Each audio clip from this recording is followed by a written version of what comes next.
Hi, I'm Wilma Sorrell with Channel 6 TV.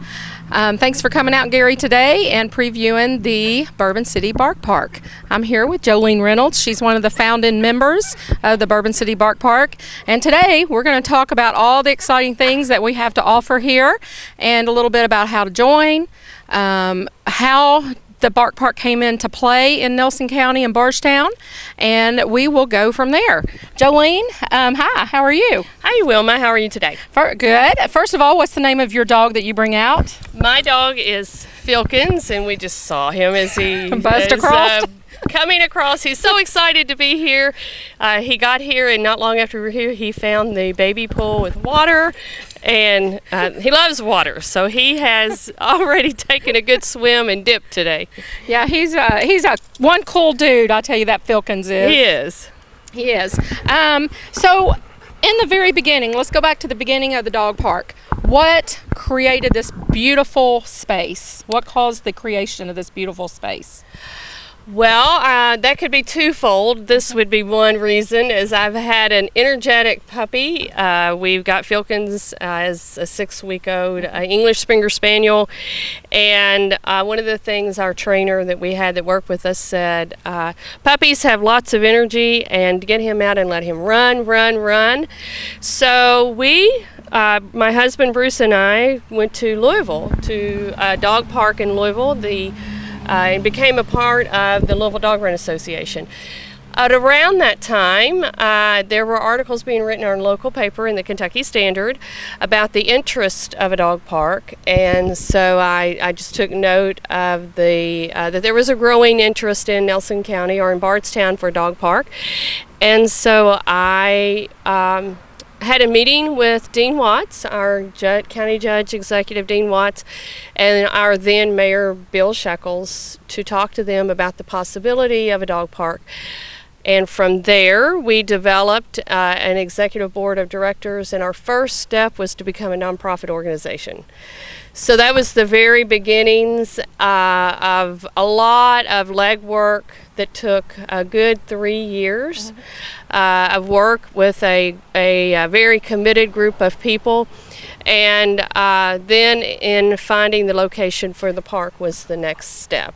So now after that, it just took a lot of some fundraising.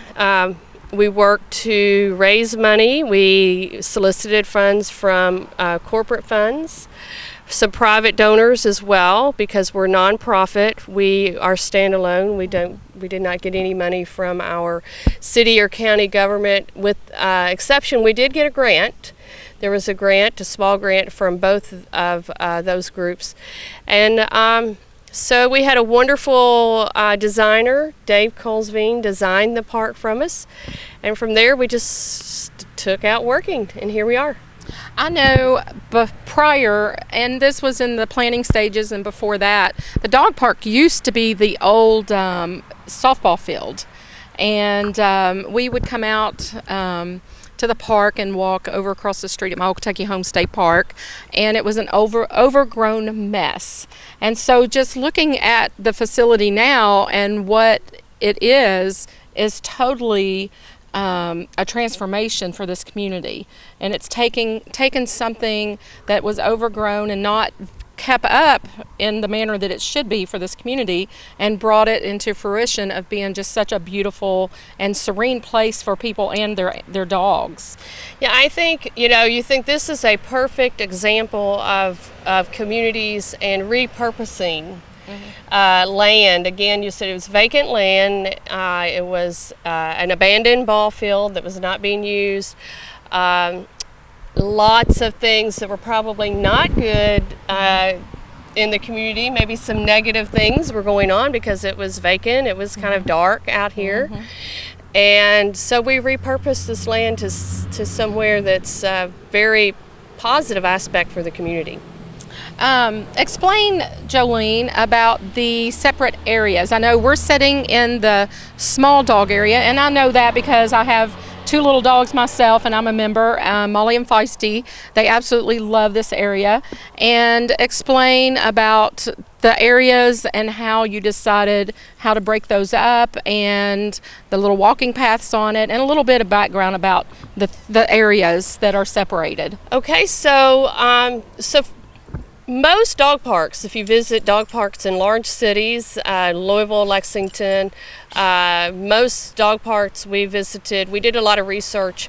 Jefferson, Indiana has a small dog park, are divided into 2 sides basically because probably of the space and the land.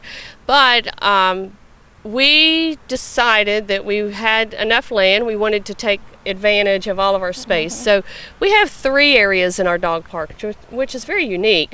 We're sitting in the small dog side, and we say small dog side, this is designated for dogs that are under 30 pounds.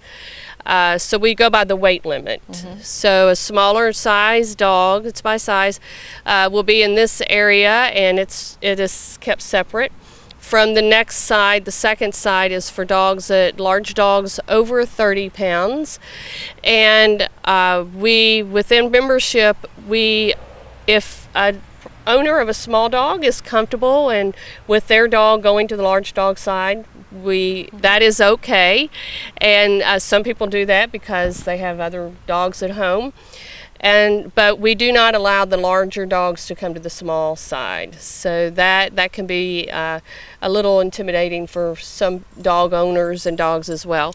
We are fortunate again to have the 3rd area. So we have the 3rd area that Gary is showing you there.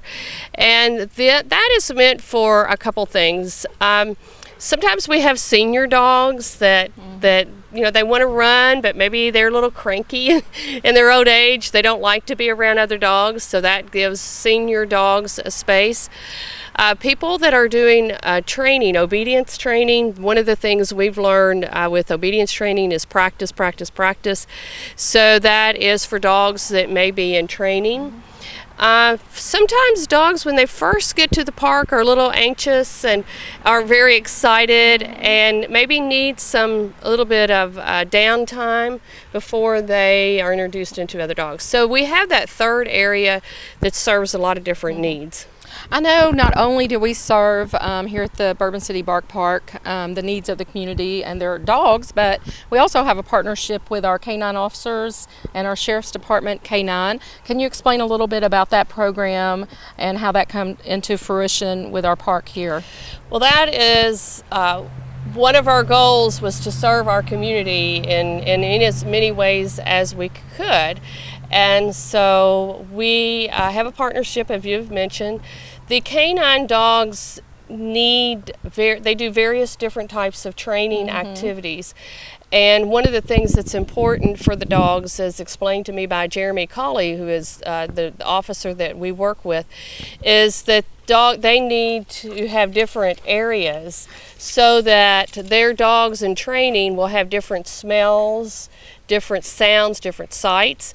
So they come out on a Wednesday and in the afternoon, and they have we close the park to everyone so that they can, to our members or anyone coming in, so that they can have that opportunity to train.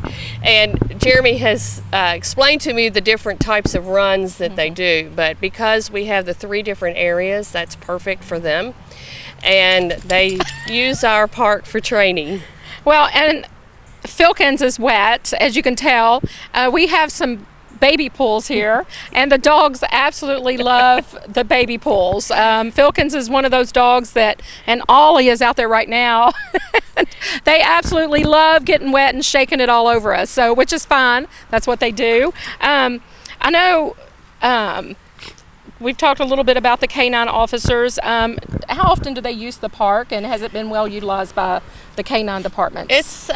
They do trainings every other Wednesday, and they use different locations, so they don't always come out to this location during their training site. So it is when they feel they need that different environment for their dogs. So it is regularly, but it just kind of depends on what their training needs are. Good deal. We love servicing our community and doing that.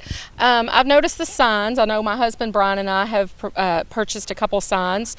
Give us a little bit of background on the signs. Most of them have been donated, or all of them have been donated by people that have in memory or honor of their pets. So give us a little bit of background about that and the cost of those if anybody would like to purchase one. The adoptive fence, we call it our adoptive fence program, and this is how we raised money actually for our fencing. All of that went into construction of the park, so people can adopt a fence, a section of the fence. Each plaque goes on one section of the fence.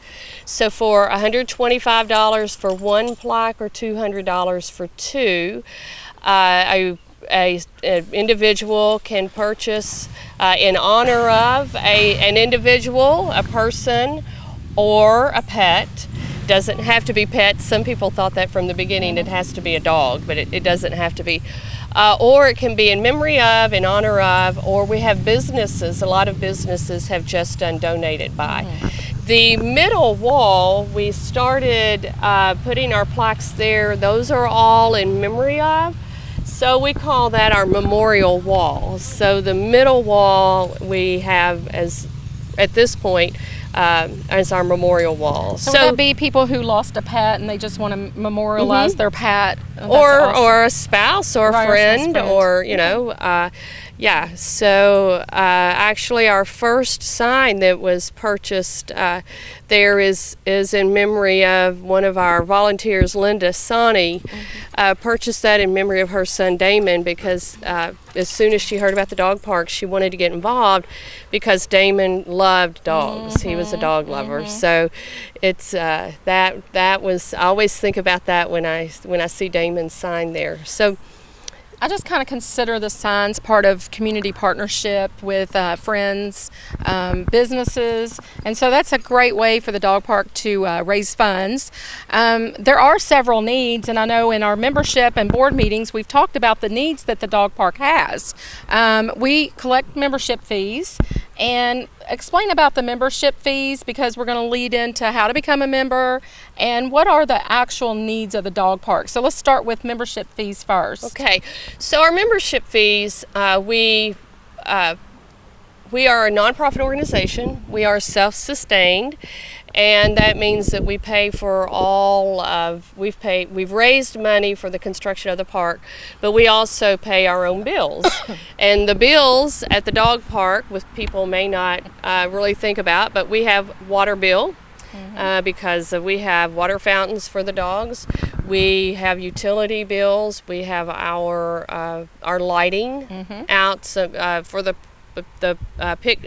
parking lot area, and also all of we have security cameras so that we are always monitoring our park day and night. The park is being monitored, so we have utilities that we have to pay, but our biggest expense each year is the mowing. So we pay someone to mow the yard, to mow the park, so that it is, you know, looks nice, but that's a big expense. So membership fees go directly back into helping us pay to maintain the park.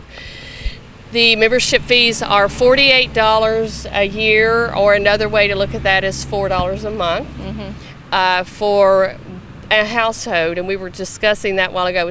It's per household. For the first dog is $48 and a $10 fee for additional dogs. And that is a yearly fee. Yes.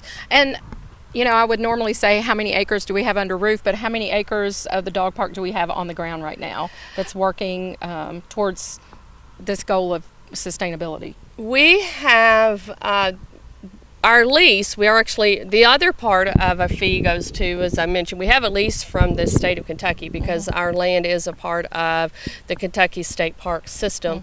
And so $2 per dog goes back into that lease, going back to the state of Kentucky.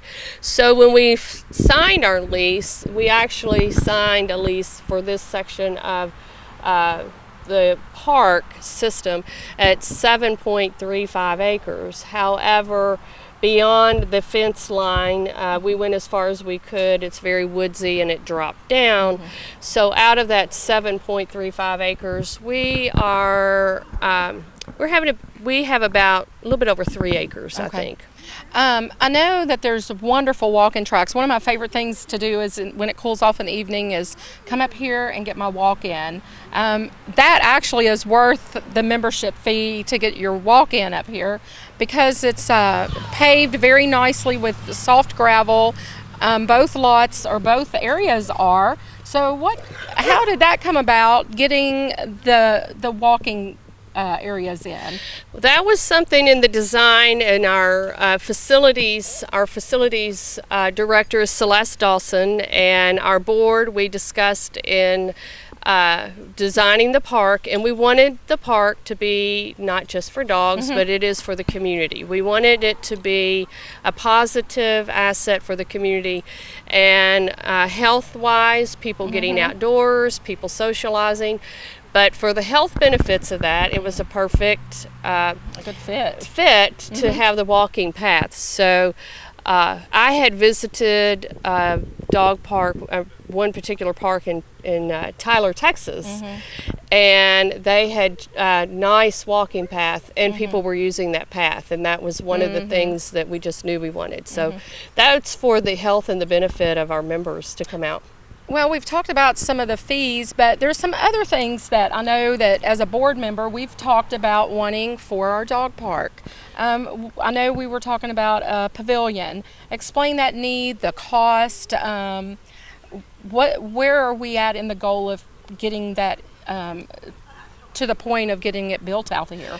When we designed the dog park and we were raising money for the park, we broke this down into 3 different phases. So we had a phase 1 with a monetary goal in mind that we knew we had to get open, and that was basic fencing, the walking paths, and the doggy water fountains. And phase 2, we were lucky enough to have a lot. Phase 2 was more the landscaping, the benches. So we were actually very lucky to have a lot of our landscaping, and being this a community project and involving the community, has been donated. We've worked with the Master Gardeners in Bardstown. They were wonderful with donating. Doug Cornett with Rock Hill Nurseries donated all the landscaping in the front. So a lot of our trees have been donated. So we were very fortunate to meet that first and second phase fairly quickly. Then in our last phase, in our last push for raising money, will be gazebos to place in the large dog side, and we feel like that's our immediate need now, because the large dog side was what the ball diamond, where the ball diamond was in the ball field, and we've planted trees, but they're very young trees, so we don't have a lot of shade there. So on days like we've had in the last few days and in our summer days, unfortunately the people on the large dog side don't have much shade. So we are hoping that we can very quickly get some money for a gazebo or pavilion, and that if we could get a really good donation, our cost of that is, I think, about $3,000. We're very close. I'm not sure exactly. We're probably halfway there. I think so. We're about halfway to that goal.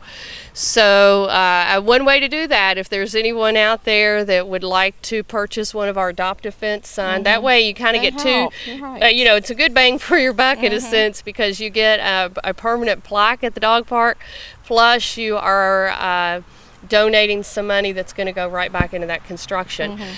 After we get our gazebo, we also want one for the small dog side, but our immediate goal was for the large dog side. The last two big pushes for our construction that will bring the whole park to fruition will be some spray, and we've already talked about water. We have talked about water. But our dogs need more water. Right. The splash fountains, like if you go to Like the Floyd Forks right. Park in Louisville, the park system there, the parklands. In the playgrounds, they have the splash fountains that come up. From the ground. So we have that in our plan. We have water splash fountains designed. And then the last big push and our goal will be to redo what is the old concession stand. So our goal here is to take the concession stand and to put in a doggy wash station.